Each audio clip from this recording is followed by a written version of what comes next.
Welcome to Bronya, the ultra-thin liquid thermal insulation coating. In this video, we will discuss the tools and equipment necessary for the correct application of Bronya, as well as give tips for optimal usage and maintenance. In order to mix 20-liter containers, a mixer should be used. Preferably one equipped with a speed control allowing mixing to be done at less than 150 revolutions per minute.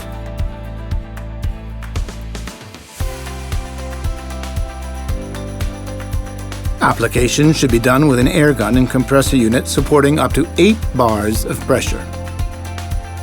It is important that the nozzle have a minimum output diameter of 2.0. And, given that we will be working with a very dense material, it is necessary to dilute the product by at least 5%, using only distilled water. This means that each coat will have a maximum thickness of 0.3 millimeters. The compressed air equipment should be cleaned every 30 to 40 minutes to avoid clogging due to the nanospheres contained in the product.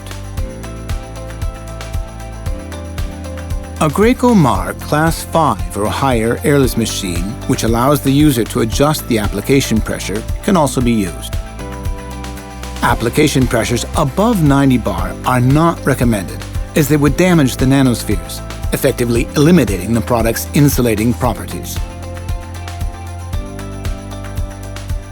The application should be done from a maximum distance of 30 centimeters from the material, using slow, steady movements parallel to the surface. Care should be taken to avoid a twisting motion in the wrist at the end of the application. If a brush is going to be used during the process, it should have fine hairs in order to avoid buildup. Application should be done using a minimum number of strokes, and care should be taken to avoid reapplying the product over material which has already started to dry. If a smooth finish is desired on walls, using a brush to apply Bronya is not recommended.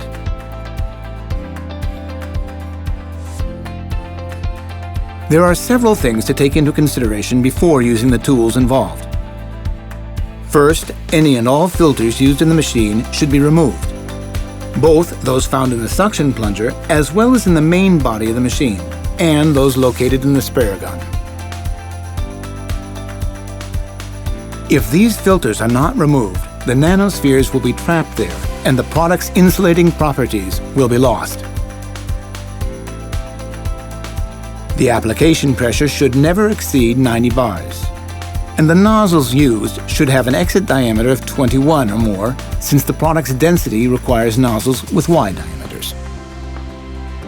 Make sure that the hose and the air gun are clean and free of solvents, grease, or other materials from previous jobs, as they may adversely affect the product.